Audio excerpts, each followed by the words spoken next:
My name is Jim Clemeno. And how old are you? I'm 83, And when were you born?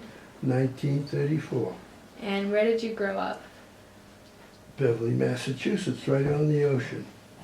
And can you tell us a little about your family? My family, I had two sisters. At that time, so they worked in Sylvania. My mother was a seamstress, and it was a tough time, but I didn't know that. Why was it tough? Well, it was right after the Depression. And what about your teenage years? What was that Teenage like? years, well, did a lot of wild things. I was a musician. I played in the school band up until I was 15 years old. And then I made the sad mistake of playing football, which deprived me of my front teeth, and that was the end of my music. And what were your plans after high school? Well, I was a pattern maker in vocational school, and I always was a woodworker, and I jumped around between trying to find work as a pattern maker. I went into carpentry and into the trades, and I did various things. Mm-hmm. And when did you meet Nana? I met her at a nightclub, dine and dance type of thing with her friends. When? Like, how old were you when you met her? What was I? 26 years old, 27? Clara, how old was I when I met you? You can edit that, right? No, it's okay. I can keep it. Hey, Nana. Yeah. How old were you when Papa met you? 24. Okay. And how old was I? 30, 31? 5 years difference. Okay. And what were your jobs throughout your life? Oh, I worked in construction. I worked as I learned barbering, which was good, which was at that time a good occupation. And then the Beatles came over and everybody stopped cutting their hair. What else did you do? Was that basically it? Well, in between that, with my service years, I always loved the ocean. I joined the Naval Reserve, the draft. The draft was on at that time. What do they call the draft now? And I joined the Naval Reserve so that when I got drafted, I would go in the Navy, which I joined the reserve as an 18-year-old, and I was 26 when I got drafted. And I went in as a third-class petty officer, which is equivalent to a staff sergeant. In those years, we went away for 2 weeks every year in training. And I was part of the 6th Fleet, which is the Atlantic. The 7th Fleet was the Pacific type of thing. So you joined the reserves at 18, but you didn't serve until when? Got drafted when I was 26 years old. Okay. 1956, I got drafted in 1956. By that time, how many years And as of now, like, what do you enjoy doing? as of now? Like hobby? Now I'm a wood carver. I stayed busy. What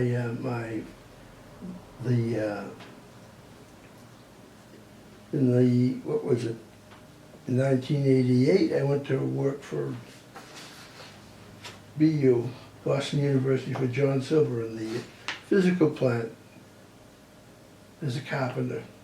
And how long was your total amount of time serving in the Navy? And I was on active duty through 1959, and then you continue as a reservist for a few years. So how long was your total service in 1959? You were active Well, I until think I had almost 12 years by the time I get up between the service time. And where were some of the places that you were stationed?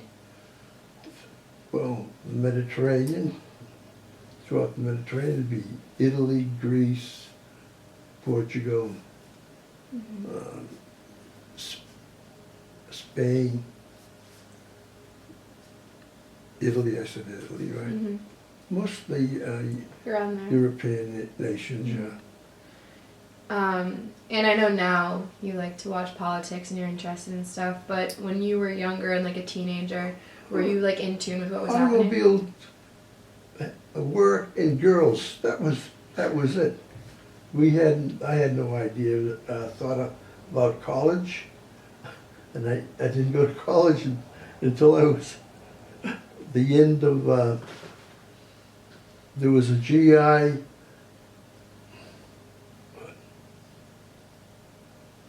I forgot what they call it. A veteran, you could go to school, Yeah, yeah. which I did, and I got an associate's degree in business management. You said you grew up after the Depression. Like, what was that like on your family? Well, I didn't live, oh, this is all chatter. It was, in reality, we were poor, but we didn't know that.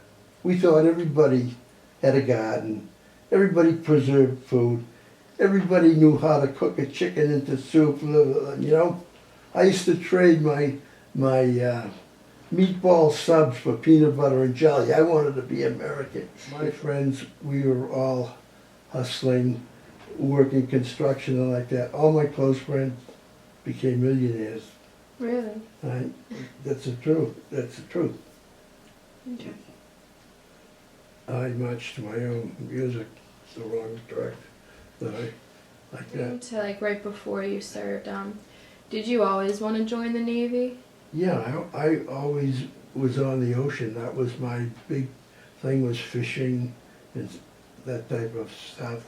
Dudley's right on the ocean. I always worked around boats. I didn't want to be an Army grunt, you know, I wanted to be in the Navy. And so when I got drafted, got stationed on the APA 188, the Olmsted, which was a troop carrier, an attack troop transport. That's what the APA, personnel transport. And that ship was made to be sunk on the, not to make it through the invasion of Normandy, but it did make it through it. It was still going. Normandy was, World War II, right? yes. And So it was in an World War old II as ship. well. Oh, okay. I see. I mean, we used to, the Sixth Fleet, Mm-hmm. you should look up what comprises the fleet. There'll be the aircraft carrier, Mm-hmm. then the support ships, then the destroyers that support everything, and the submarines that, like, all as a group when they go someplace. But we carried Marines. Mm-hmm.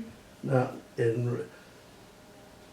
just at the beginning of that time, they did away with the big ships. We used to carry them in the hold, stacked up in rack.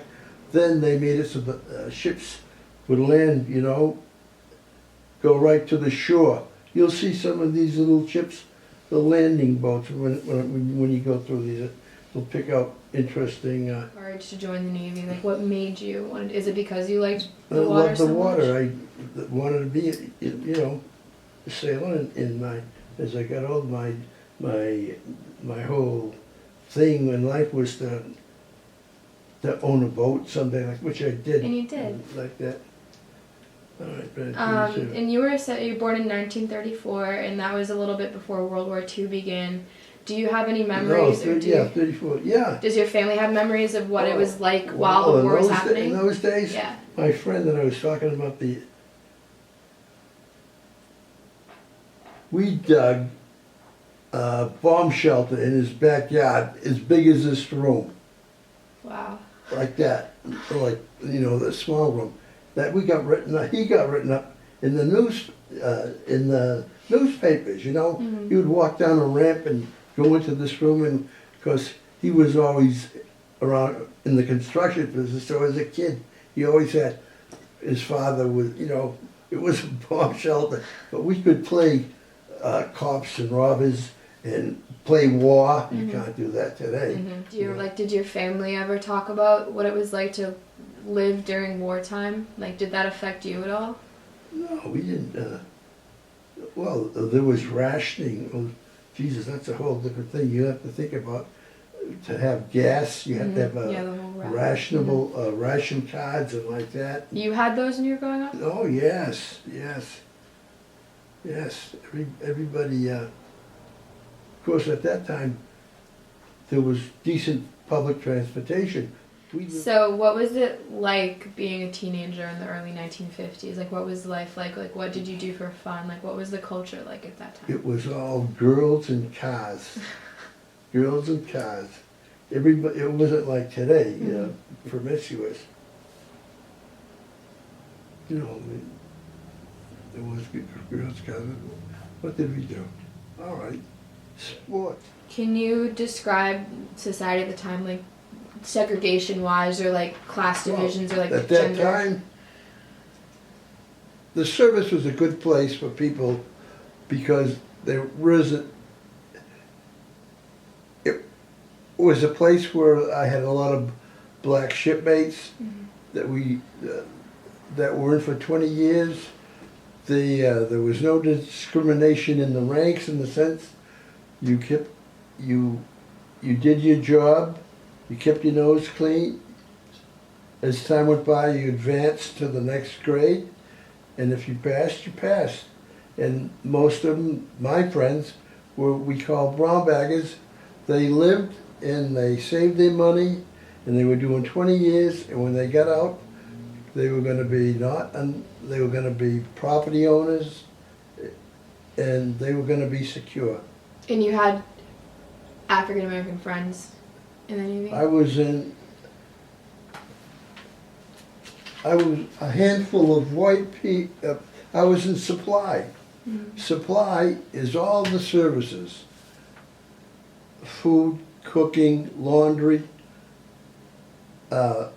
captains, stewards, which were mostly from the Philippines, and mostly service. And I was with a handful of white Caucasians in this group of people. There were cooks, and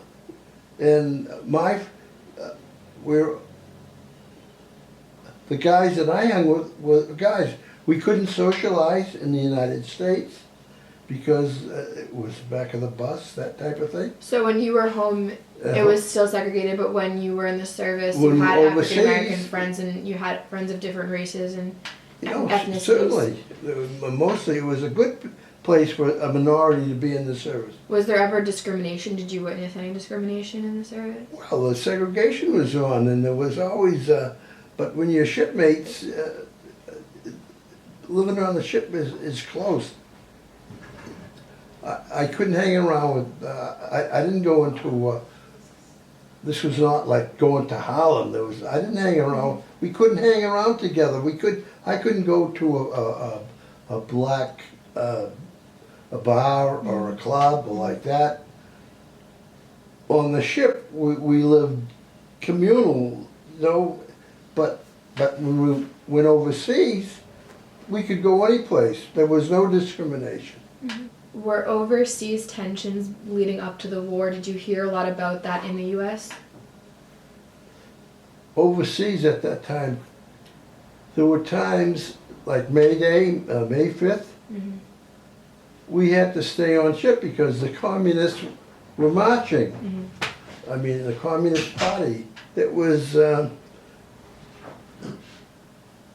overseas. They were recuperating from after the Second War, and we knew that it was socialism.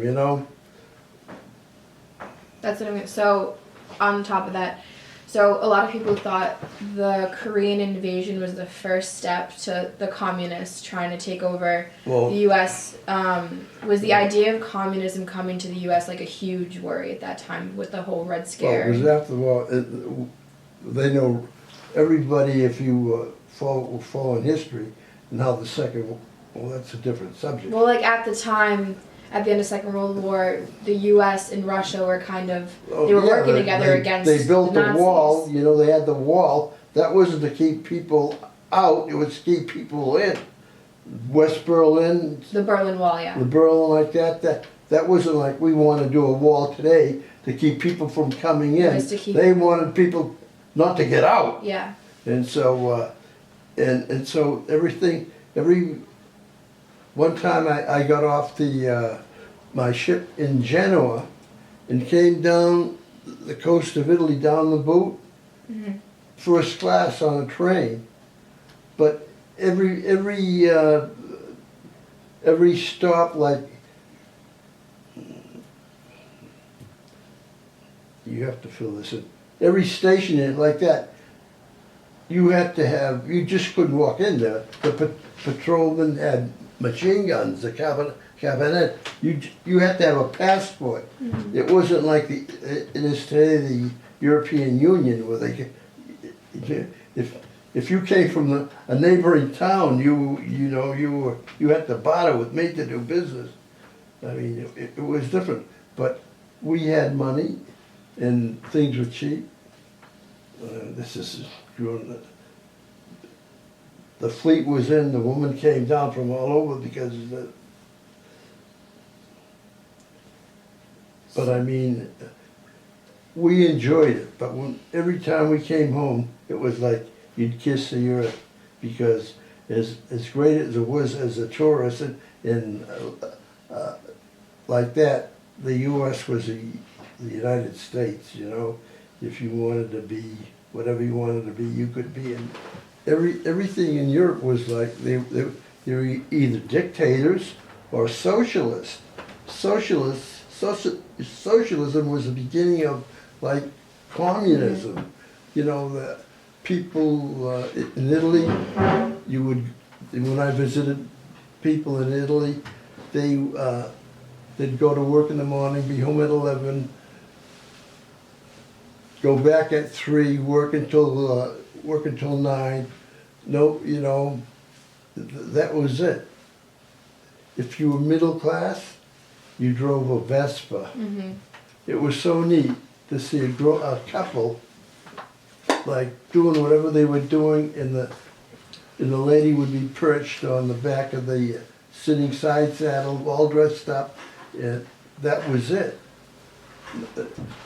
If you were middle class, compared to the United States, middle class would drive you a car.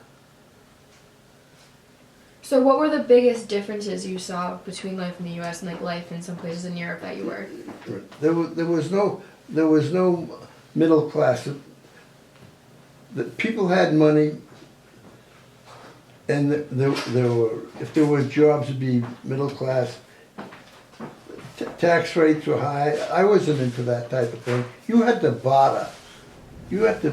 barter.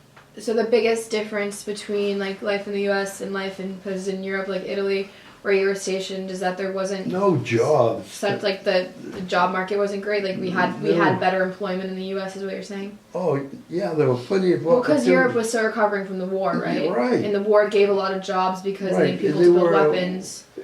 These countries, Italy, like that, agrarian countries. You know. So. If you were in the leather goods or like that, they were agrarian countries, the peasants. You know, it's. So, like, when you were in Europe, did you feel like people were still scared of communism? Was that like a really, really big thing? Because in the U.S. it was. That was. They had different parties. They thought that was part of it. Like I say, May 5th, the Communist Party was like having the gay parade. They were marching, and where were they marching? They wouldn't let us. Stay off the streets. Where were they marching though? Just like May Day, May 5th.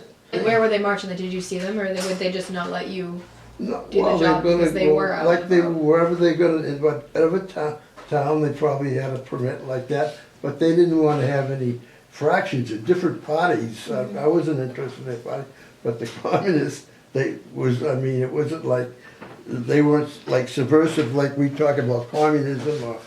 Well, we had them in the early days in the 40s, like Communist Party and like that, but it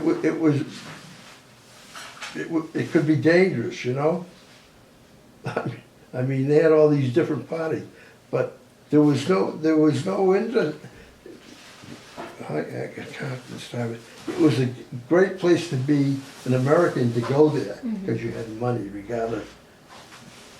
So people in the service don't make much money. They was like that. The communists, or whatever fraction was, were coming down from the hills and mountains and pushing civilian population down into Beirut, which was like the Riviera. And we dropped off Marines. They force marched with full packs from the landing area around 6 miles. Forced march, that's rapid pace, carrying 100 pounds, whatever they carry. And they set up a perimeter around the city. 1953, right. We were in the tail end of the Korean War. But I joined the reserve in 52. So see, I was hooked into that period.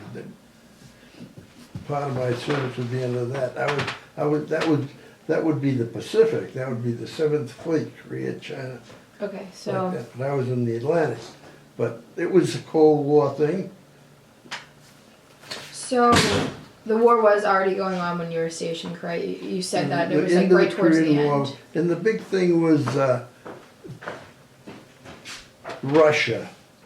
What about Russia? Like the. Well, after the war, we knew they were the bad guys, and that's why we kept our service together. The services together were always practicing, you know. So after the Korean War ended, you all stayed together and practiced because of the threat of Russia? Yeah, they have service and maneuver with the NATO forces, the European forces. We would go over there and do maneuvers. And we're talking about maneuvers in the,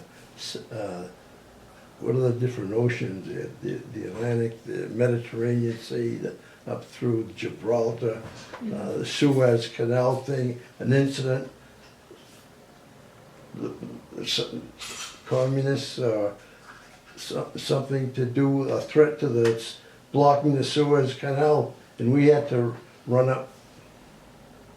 So, I'll ask you about that after, but what were all the places you were stationed? You said Italy, Greece, Portugal, and Spain. Yeah, Greece, Spain, Gibraltar.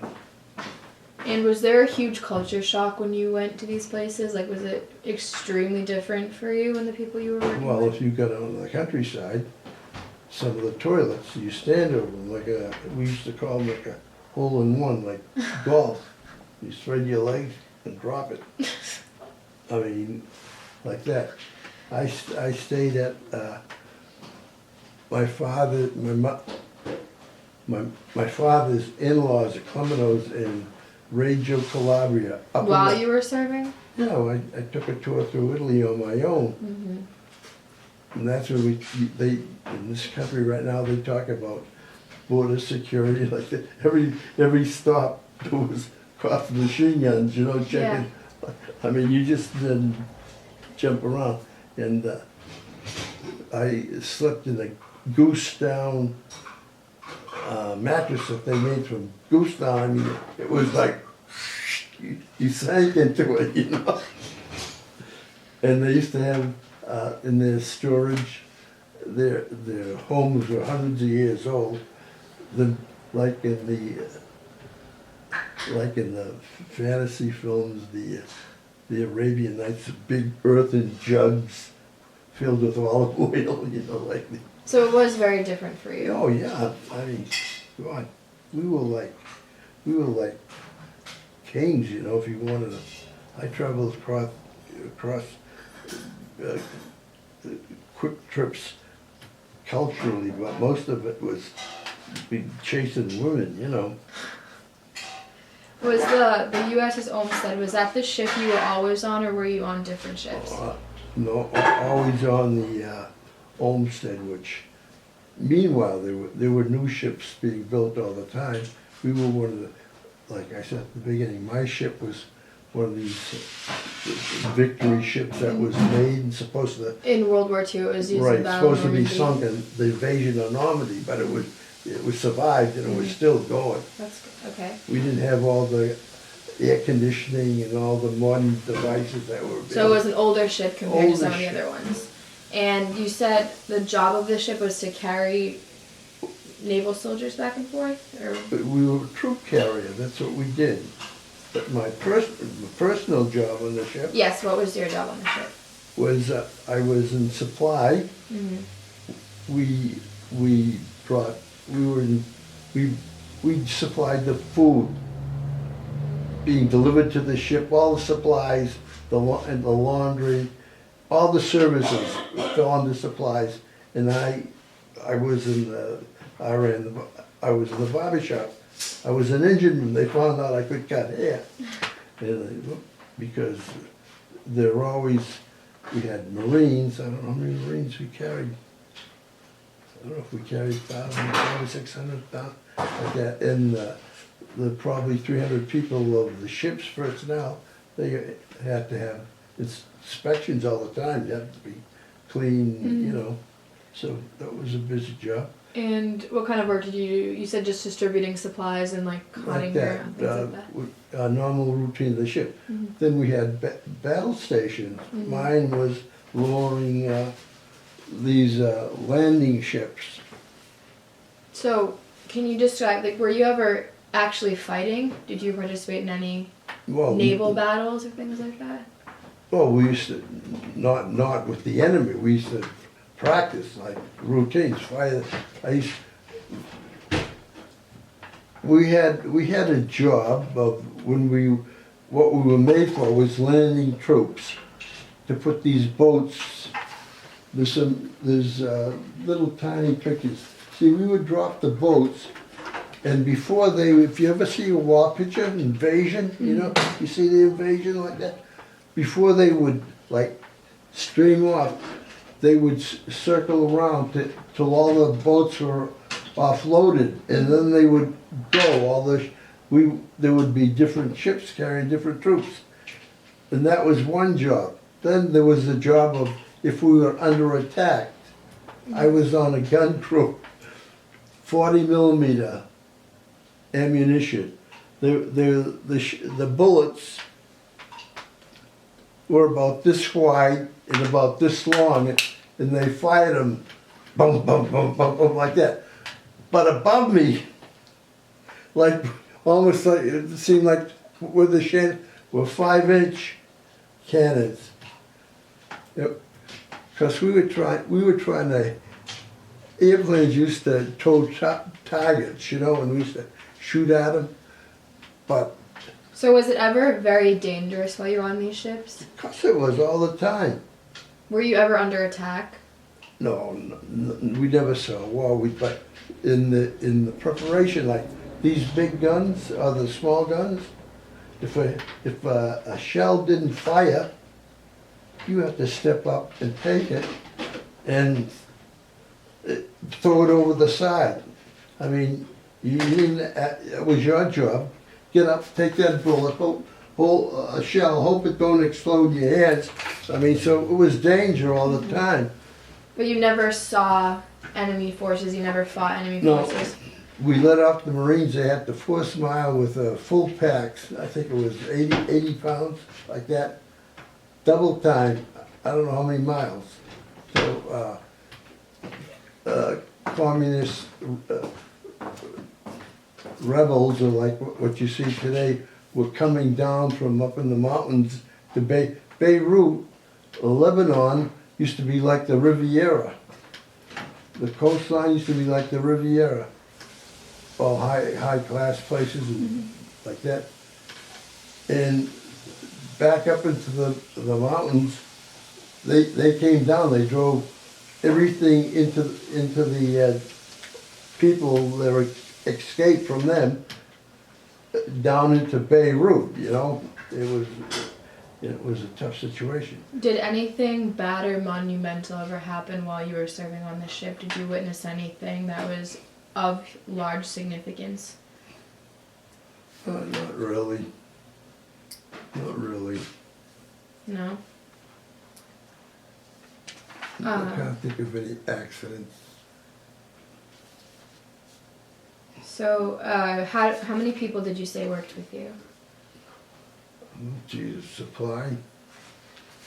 I don't know how many people were in supply, but there would be Well, how many people were on the ship, would you say? maybe 300. You'd have to look it up. I don't really remember 300. What did you do as a pastime on the ship? I know you said you sang in like a chorus, but what else did you all do to keep yourselves busy? Well, you're not recording now. No, I am. Huh? I am. Well, Say anything. You can say what you want. we used to, I had a barbershop space Mm-hmm. and the keys to it. And paydays, we would get together with the Marines like that, and we would play pot limit mahjong. And what is that? And, well, mahjong is another thing. Well, yeah, I know what mahjong That's, is. I won't say gambling. Poker. Pot limit means what you can bet whatever in the pot. Mm-hmm. And they used to do dice like that. We used to gamble because I could lock this space, you know. Mm-hmm. You're not supposed to gamble on the ship. But Mhm. lock the space. Papa was lucky. Papa made some money. Were you good at it? Huh? Were you good at it? Well, the thing is, I came home with about $11,000. Jeez. There were, I mean, we played. Now, that was that was part of life. That if you worked for a living and you lost your week's pay, you weren't going any place. You had shelter and fed like that. And a lot of people had to sign over because they owed money. Meaning, they had done their 4 years, but they owed money, so they re-enlisted to pay back the money like that. I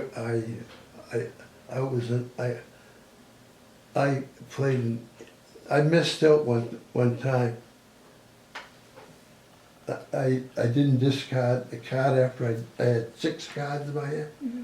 And to play in this 7 guys to play, you had $250 to get in. Mm-hmm. And I had the winning hand, I had to throw my hand in. They said, oh, you got too many cards. I mean, if there was an incident, you get thrown over the side. I mean, so, but that I made money, but. So when you were traveling, when you were in Italy or Greece or Portugal or Spain, like what did you do there? Like when you got off the boat and when you were like traveling and little sightseeing, but that stage of my life, it was women. Were you a ladies' man? No. No. Just the honey.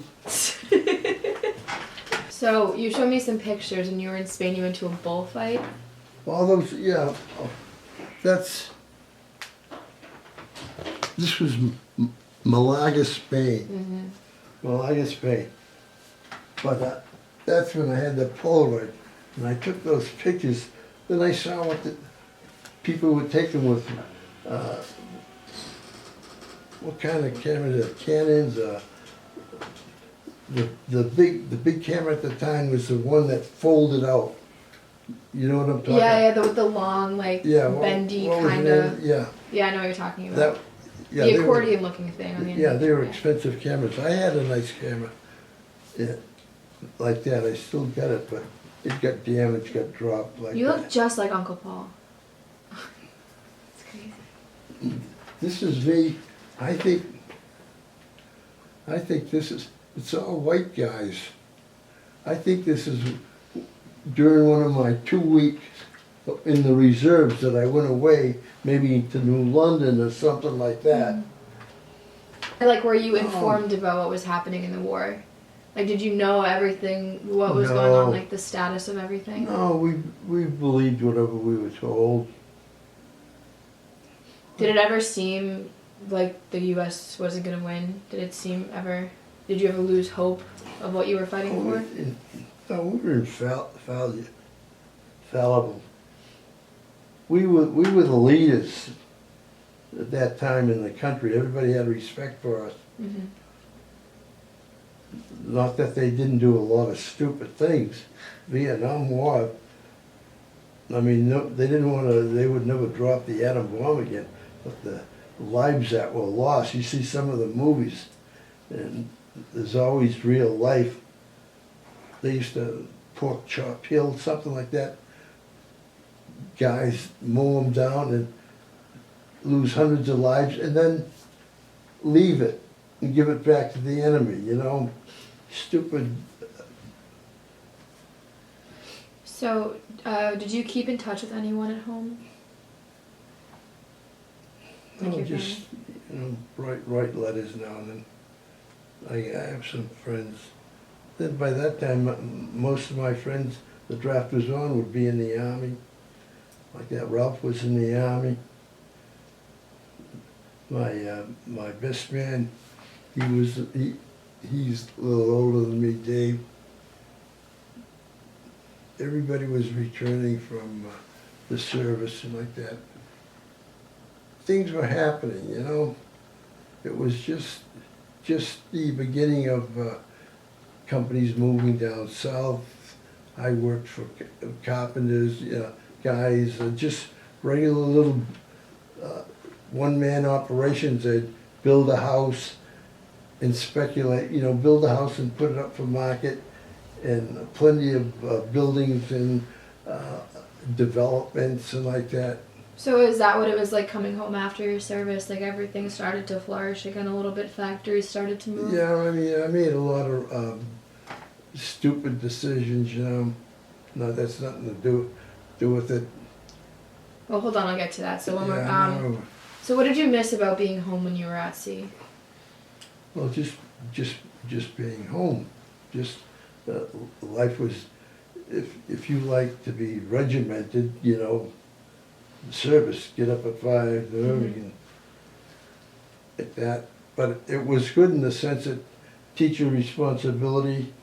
I mean, there were a lot of guys that screwed up in the service, would like go AWOL, be in trouble, and they'd come back to the ship, and we'd say, boy, they're gonna hang your ass, and they'd run off again.